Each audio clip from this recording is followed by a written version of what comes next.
Shalom, selamat pagi keluarga besar Episode Family yang dikasihi oleh Tuhan Yesus Kristus. Kita bersyukur pada pagi hari ini kita masih bisa mendengarkan renungan harian online ini. Dan kita masih diberikan satu hari lagi untuk kita jalani dan tentunya bermanfaat bagi banyak orang. Pada pagi hari ini saya akan membawakan renungan dengan judul Kasih yang Tidak Pura-Pura. Firman Tuhan saya akan ambil dua ayat. Pada pagi hari ini saya akan berbagi dua ayat.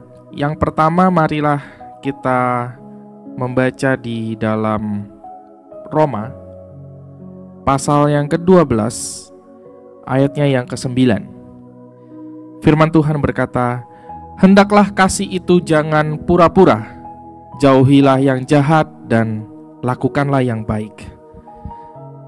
Kemudian ayat yang kedua kita akan baca di dalam kitab 1 Petrus pasalnya yang pertama. Kita akan baca di ayat yang ke-22. Firman Tuhan berkata, "Karena kamu telah menyucikan dirimu oleh ketaatan kepada kebenaran, sehingga kamu dapat mengamalkan kasih persaudaraan yang tulus ikhlas, hendaklah kamu bersungguh-sungguh saling mengasihi dengan segenap hatimu." Kasih itu tidak bisa berpura-pura. Kalau kita mengasihi, ya kita mengasihi.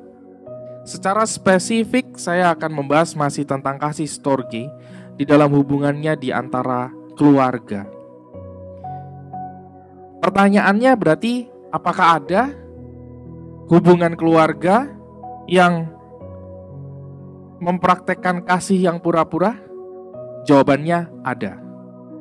Saudara bisa temui banyak hal. Saudara bisa temui di beberapa kasus orang-orang yang kelihatannya secara keluarga harmonis, akrab, saling support. Pada kenyataannya, di belakang layar itu tidak seperti itu.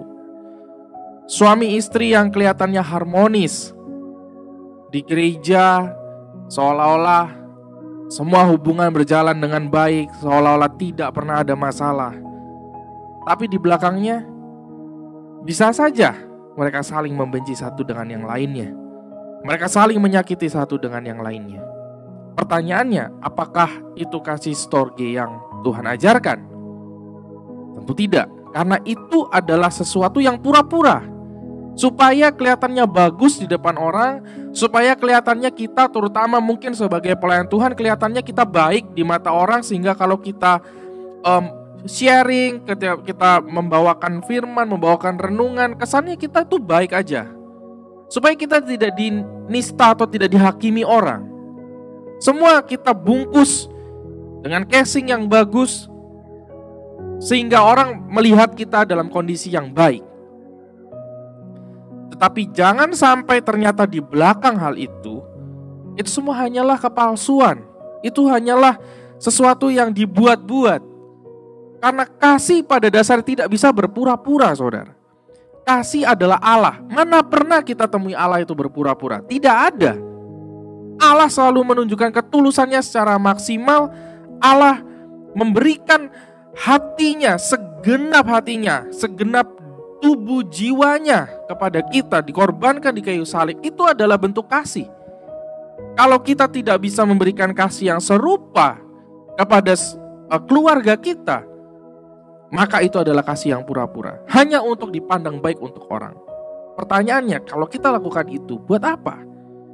Mengejar penilaian orang saja, mengejar apa yang dinilai baik oleh dunia saja, tapi di mata Tuhan tidak. Benarkah itu yang mau kita lakukan dalam hidup kita? Mari kita renungkan baik-baik pada pagi hari ini. Apakah benar kita mau membangun keluarga dengan cara yang seperti ini? Mari kita renungkan baik-baik. Apalagi kerap kali jika mungkin di dalam saudara membangun keluarga, dalam saudara hubungan antara suami dan istri, suka membanding-bandingkan dengan kehidupan rumah tangga orang lain. Hati-hati saudara, ini berbahaya sekali.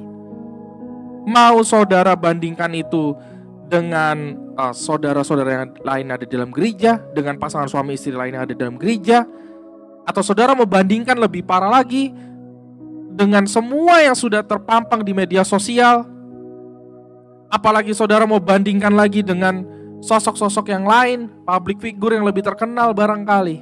Hati-hati saudara, itu sangat berbahaya. Kenapa?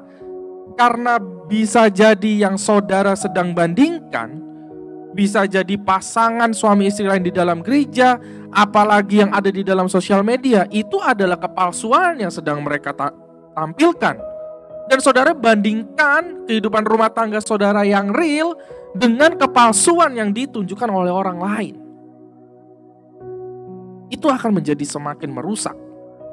Makanya saya secara pribadi, saya sudah tidak pernah bermain sosial media lagi. Sudah dari tahun lalu sejak Bapak Gembala mengajarkan kita tentang kesehatan mental dan lain-lain, saya sudah mulai tinggalkan sosial media. Saya sudah deactivate semua akun-akun saya. Saya hanya punya satu sosial media yang terkait dengan profesional atau pekerjaan. Hanya satu itu yang saya punya, karena di dalam sosial media itu juga tidak ada pembahasan yang sifatnya fake. Semua adalah hal-hal yang memang profesional. Dan kenapa? Karena kalau kita terus membuang waktu kita dengan hal seperti itu, kita akan terus di dalam pikiran kita akan diberikan konsumsi-konsumsi yang palsu gitu. Saudara pun sudah tahu bahwa sosial media itu isinya semua kepalsuan. Orang bisa foto bersama dalam satu momen, belum tentu mereka saling suka satu dengan yang lainnya. Bisa aja mereka saling ngomongin, bahkan mungkin ujung-ujungnya saling mengkhianati. Bisa aja saudara. Itulah sosial media. Dan sebahayanya, kalau dalam urusan rumah tangga, lalu kita banding-bandingkan urusan rumah tangga kita dengan orang-orang yang ditampilkan di sana. Hati-hati saudara, kasih itu tidak bisa berpura-pura. Kasih itu harus tulus. Kalau saudara benar-benar mengasihi keluarga saudara, maka bukan dengan saudara bandingkan dengan keluarga lain, bukan dengan saudara memasang casing atau topeng di hadapan orang lain, tetapi memang lakukan yang sesuai dengan firman Tuhan ajarkan, kita lakukan. Dan sehingga kita bisa mengasihi dengan sepenuh hati. Sebab itu pada pagi hari ini renungkan apa yang saudara ingin lakukan dalam keluarga saudara berlandaskan kasih yang tulus. Biarlah ini memberkati kita semua. Mari kita berdoa. Terima kasih Tuhan Yesus, pada pagi hari ini kami bersyukur Tuhan bahwa kami diingatkan kembali bahwa firman-Mu berkata bahwa kasih itu tidak bisalah pura-pura. Karena Engkau adalah kasih, Engkau adalah Allah yang tulus. Maka ketika kami mengamalkan kasih kami mengamalkan atas dasar kebenaran. Dan kami melakukannya dengan tulus ikhlas. Terutama pada pagi hari ini kami belajar kepada keluarga kami dalam ungkapan kasih storge Tuhan. Biar Bapa, Kau mampukan kami supaya kami tidak menampilkan kepalsuan di hadapan orang lain dan orang banyak, tetapi memang adalah kasih yang sebenar-benarnya yang kami amalkan dalam hidup kami Tuhan. Berikan kami kemampuan. Dalam nama Yesus kami berdoa. Amin. Terima kasih Bapak Ibu, dan Tuhan Yesus memberkati kita semua.